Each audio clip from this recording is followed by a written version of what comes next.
Dans l'administration publique, le fonctionnement a été comme celui des jours ouvrables. Dans les structures sillonnées, tout le personnel était au poste, hormis quelques-uns qui sont en congé. Au ministère de l'enseignement secondaire, les conducteurs de véhicules administratifs, CVA, sont aussi présents depuis 7h30 pour certains et 8h pour d'autres. Tout est repris. Nous, les conducteurs, et sauf les gens qui sont en congé, il y a certains collègues qui sont sortis avec les patrons. Moi, j'ai repris. Moi, je suis dans le privé. Chacun doit faire le travail pour lequel il est payé. Sans le travail, il n'y a rien.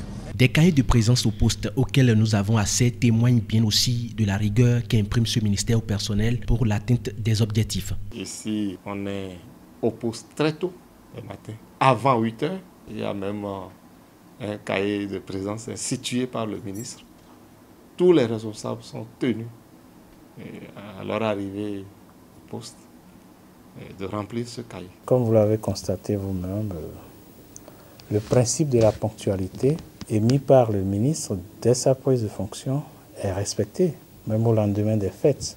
C'est heureux que vous soyez venu constater parce que ça encourage, ça permet de savoir que les gens nous regardent et les gens nous suivent et que les gens savent qu'au ministère des enseignements secondaires, de la formation technique et professionnelle, nous venons au service à l'heure et nous attendons d'être utiles pour notre pays en faisant ce qu'on nous demande de faire, en faisant ce que nous avons le devoir de faire pour que notre pays grandisse. À quelques mètres, le ministère de l'Agriculture, le constat est le même. Tout le personnel est au grand complet. Des séances ont été déjà même tenues avec le ministre de tutelle. Et ça a été pour moi un grand plaisir de me rendre compte que la plupart des bureaux où je suis allé, les collaborateurs étaient là et je l'avais commencé déjà à 8h moins 10. Donc déjà à cette heure-là, beaucoup d'entre eux étaient au poste. Et nous avons commencé des réunions à 8h00.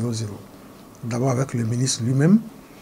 Et il a saisi l'occasion pour présenter également les vœux et nous donner son cadrage pour le travail à faire durant l'année 2018. Une reprise des activités du service public qui est en bonne phase avec le programme d'action du gouvernement. Avoir une administration publique performante avec zéro absence au poste, même au lendemain d'une fête.